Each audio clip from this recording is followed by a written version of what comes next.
जिस बांग्लादेश के निर्माण में भारत की पूरी सहायता हुई, जिस बांग्लादेश के साथ भारत ने अब तक कोई वैरभाव रखा नहीं, आगे भी नहीं रखेंगे, उस बांग्लादेश में ये चर्चाएं हो रही है। ये चर्चाएं कौन करा रहा है? ऐसे वर्णन, नैरेशंस वहां पर चले, ये किन किन देशों की हित की बात है? ये तो देखने वाले, सोचने वाले समझते हैं, नाम लेने की आवश्यकता नहीं। हमारे देश में भी ऐसा हो, ये इच्छा है, क्योंकि भारत बड़ा बनेगा तो सब स्वार्थ के दुकान तो बंद हो जाएंगे, और इसलिए भारत का ये सामर्थ्य न बने, ऐसे उद्योग चल रहे हैं। Deep state, wokeism, cultural Marxism, ऐसे शब्द चर्चा में बहुत है। पिछले साल भी मैंने उल्लेख किया था। कुछ लोगों ने कहा था कि अपने यहां तो है ही नहीं। ऐसा नहीं है, अपने यहां है, बहुत पहले से है। क्योंकि केवल भारत नहीं, सभी सांस्कृतिक परंपरा के विरुद्ध ये विचार जाता है।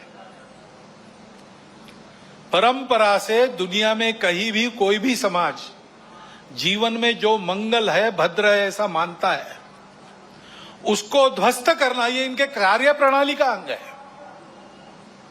और ये करने के लिए पहला सूत्र उनका होता है, इन्वेड द इंस्टीट्यूशंस, संस्थाओं को कब्जे में लो।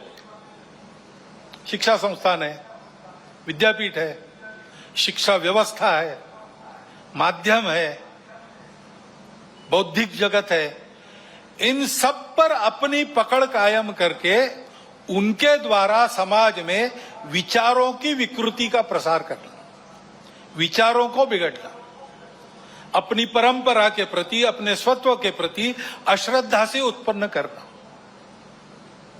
हम ही अपने लोगों को गाली दे, हम ही अपने बातों को तुच्छ माने, उनकी लज्जा करें, इस प्रकार का वातावरण पैदा करना। इतना बड़ा समाज है, उसकी कई विविधताएं हैं, उन विविधताओं को अलगाव में परिवर्तित करना नहीं है। वहां कोई जबरदस्ती विविधता आरोपित करके हम विविध है इसलिए हम अलग है, हम विविध है इसलिए हम एक नहीं है, हमारे स्वार्थ अलग है, ऐसा नैरेशन देना। इतना बड़ा समाज है, छोटी मोटी समस्याएं सबकी रहती है, बड़ी समस्याएं भी रहती है। समाज की स्थिति में सब कुछ ठीक ही रहता है, ऐसा नहीं, सुधारने का भी बहुत कुछ होता है, तो कई अन्याय चलते रहने वाले रहते हैं। इन सबको लेकर एक असंतोष उत्पन्न करना, संघर्ष उत्पन्न करना, टकराव की स्थिति उत्पन्न करना, लोगों को उग्र बनाना, व्यवस्था, कानून, सत्ता, प्रशासन, इन सब के प्रति अश्रद्धा, अनादर का व्यवहार सिखाना, इससे उस देश पर बाहर से वर्चस्व चलाना आसान होता है। पहले जैसा आपस में युद्ध करना अब आसान नहीं है। अब युद्ध इस प्रकार से होता है, इसको मंत्र विप्लव कहते हैं अपने परंपरा में। ऐसा मंत्र विप्लव चल रहा है, और ऐसी भ्रम की स्थिति में उनको देश के अंदर भी कभी बार साथी मिल जाते हैं, जाने अनजाने। प्रजातांत्रिक देश है अपना, अनेक दल रहेंगे, उनकी स्पर्धा चलेगी, ये प्रजातंत्र की पद्धति है। लेकिन समाज में ये अलगाव, टकराव, देश की एकता, एकात्मता, देश के वैभव संपन्न होने के प्रयास से बड़े बन गए, अथवा दलों के स्वार्थ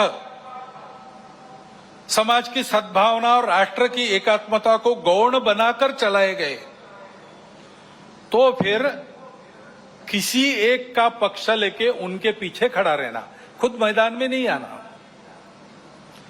अल्टरनेट पॉलिटिक्स ऐसा कहते हैं, पर्यायी राजनीति, उसके आड़ में अपना ये एजेंडा और ये पद्धतियां चलाती है।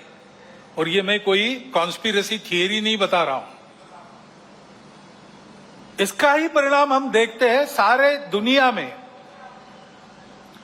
भारत की साख बढ़ी है, प्रतिष्ठा बढ़ी है। वसुधैव कुटुंबकम का हमारा विचार सबको स्वीकार्य है।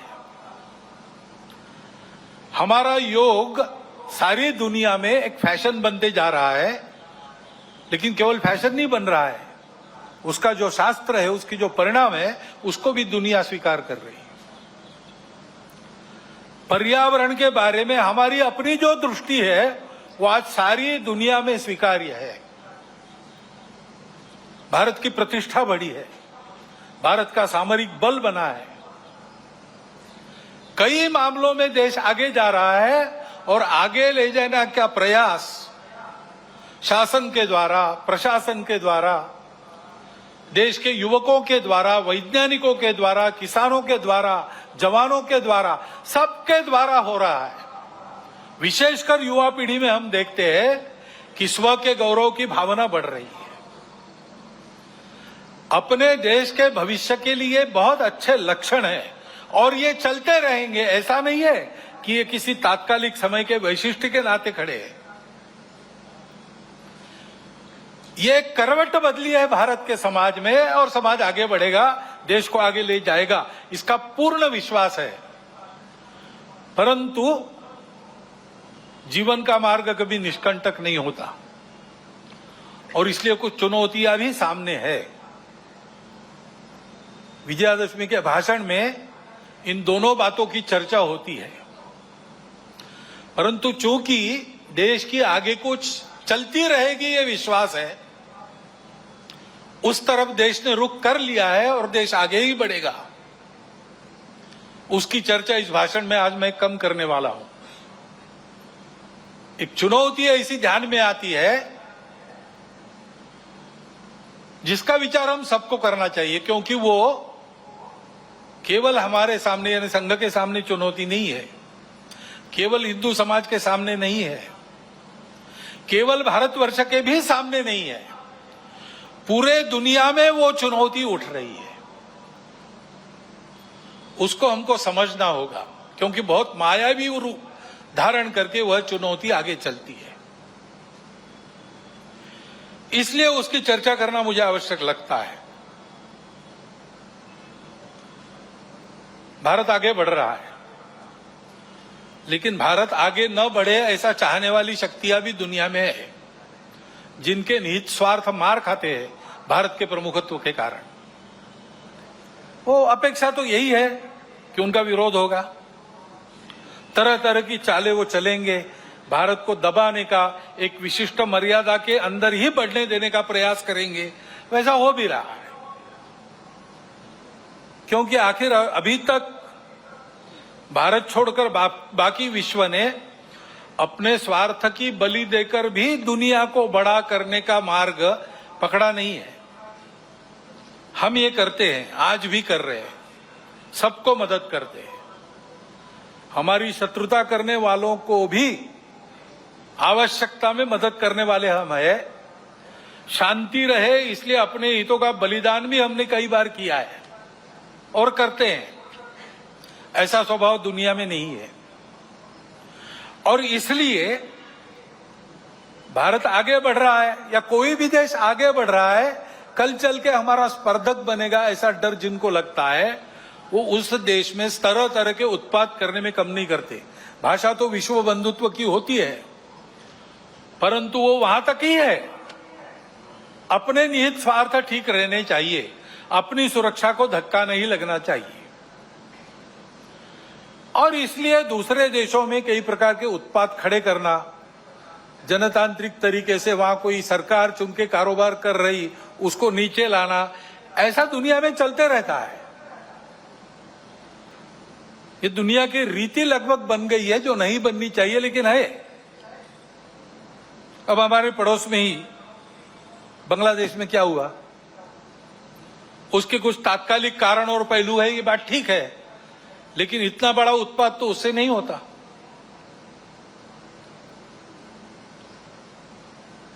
वो कारण, उनकी चर्चा जिनका विषय है वो करें, परंतु दो बातें ध्यान में आती है। पहली बात है कि उस उत्पात के कारण वहां के हिंदू समाज पर जो अत्याचार बार बार होते हैं उस परंपरा को फिर से दोहराया गया।